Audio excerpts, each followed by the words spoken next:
Hello YouTubers, my name is Mike and I want to welcome you to my backyard garden.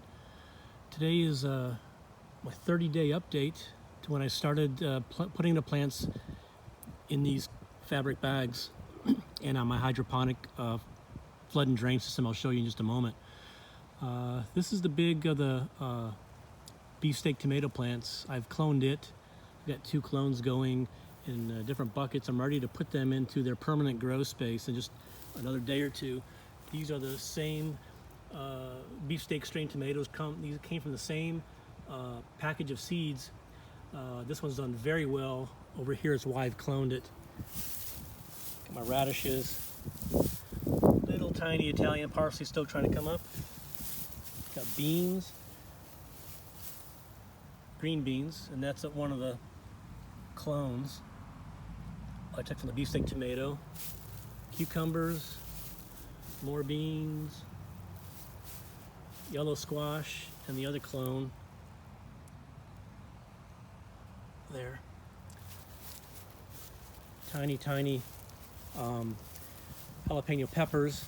If you saw my other video when I was feeding the seedlings, these are the ones that got drowned out. They're doing fine. They came back nice. They're fine. They can take a lot of abuse, but just they can't take the uprooting. This is cucumbers being grown with organic mix I'm using with used aquarium water and guinea pig manure. These are cherry type called jelly bean tomatoes. I am also fertilizing these with the organic solution I just mentioned, as are these tomatoes being fertilized with organic solution. The big guy is being done with chemical nutrients, as well as the rest of the garden over here.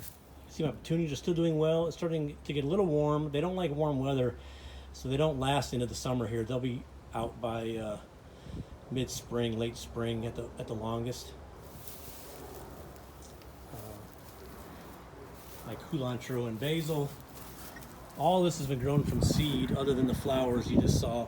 My Italian parsley is getting really big and bushy. Another beefsteak tomato I'm growing hydroponically.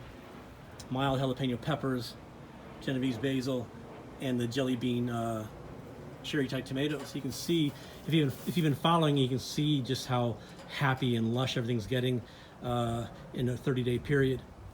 Hope you found this fun and entertaining. I do thank you for your continual support and watching. Please hit the like button, and if you haven't already, I welcome you to subscribe to the channel. It's very helpful and very much appreciated. Thanks so much for hanging out in my backyard garden.